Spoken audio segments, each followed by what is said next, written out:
Hey y'all, it's Tika right here at Talk to Talk Media. And before we get into it, I just want to remind you that the new season of Bridgerton, season 4, arrives in 2026 on Netflix, focusing on Benedict Bridgerton's love story with Sophie in a Cinderella-esque plot. It's going to be released in two parts.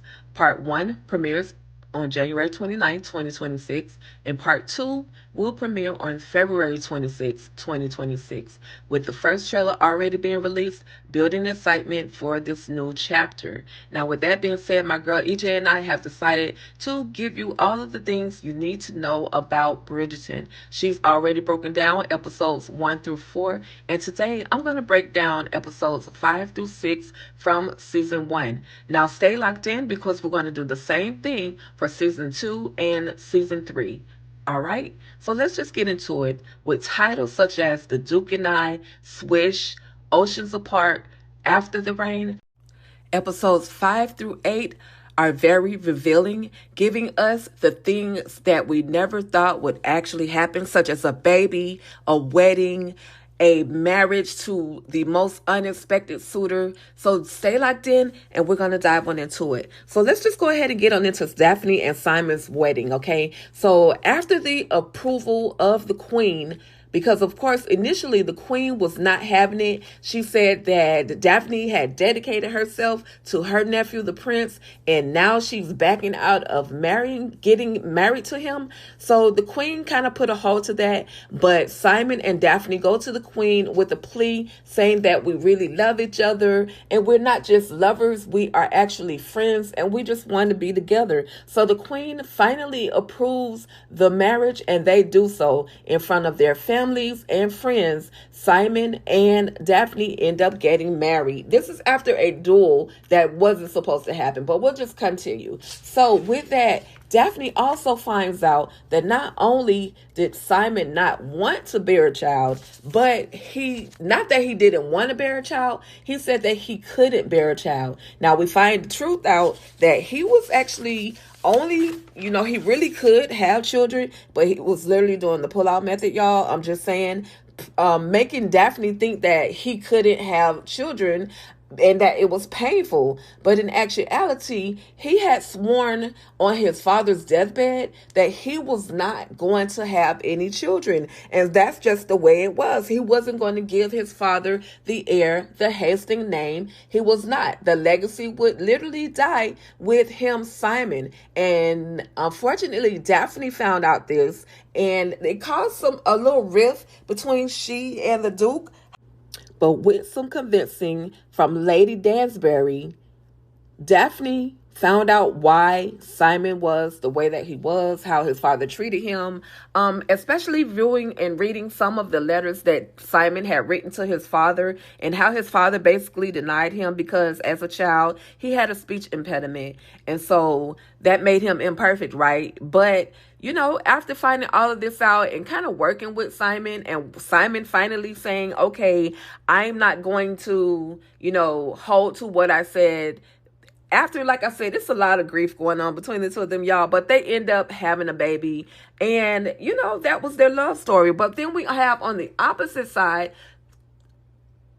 Marina, as well as her child's father, who she thought had abandoned her, George. She thought that George had abandoned her. However, that wasn't the case. George Crane, he was a soldier in the army. He was over fighting in Spain. And Marina was sent to the Featheringtons to, live with them. And after being found out that she was pregnant, was forced to kind of marry anybody. But she was like, no, I don't want, to just marry anybody. It was one guy that was just super gross that they were trying to force her to marry. But she was like, no, I refuse to do it. And so finally she meets Colin. Colin is a Bridgerton, remember? So she from going back and forth with Colin, they think, oh, we're in love. And so she's kind of like trying to convince Colin that he loves her and that he should marry her like really, really soon.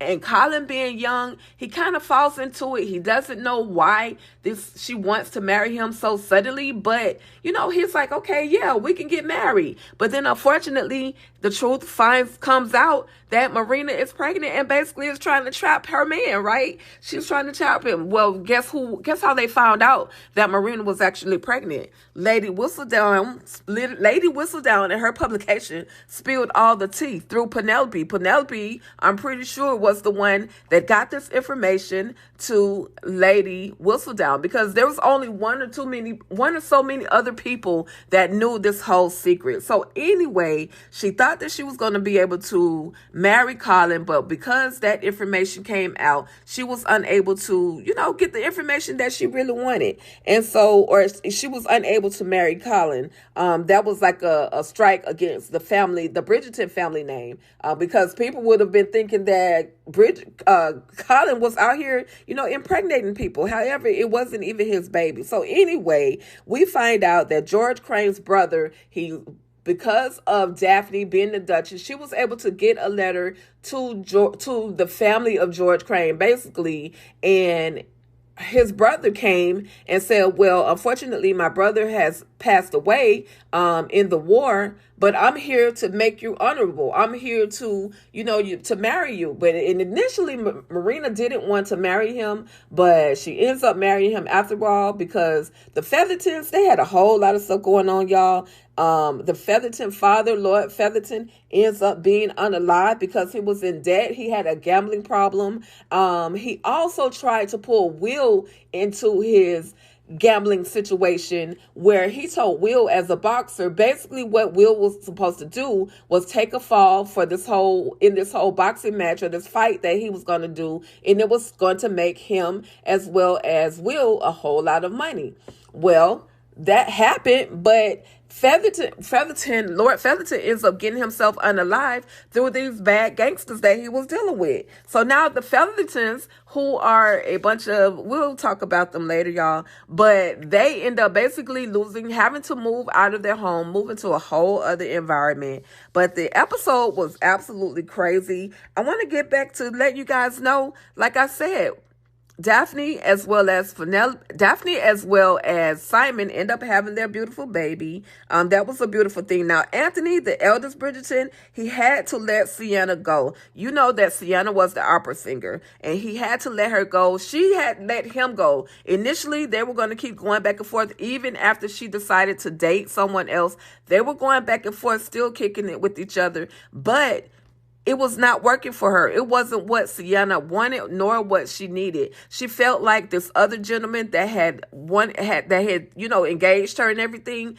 he was willing to allow her to be herself, and she didn't have to be ashamed when she was with him. Now, did y'all know that the Queen Charlotte's husband had dementia? This is why we never saw the king. He was dealing with dementia. Sometimes he would be present, and then sometimes he would literally snap and become an angry, aggressive person. So we never, this is why she never saw him, or we never saw her with him in that way. So lastly, y'all, Lady Whistledown. We think that we know who Lady Whistledown is, and the show these episodes literally are focused on trying to find out who Lady Whistledown really is. Well, we initially think that Lady Whistledown is the lady that runs the Modest, like the lady who runs that salon, Miss Delacroix, who, she's the lady that does all the clothing and everything. Initially, we think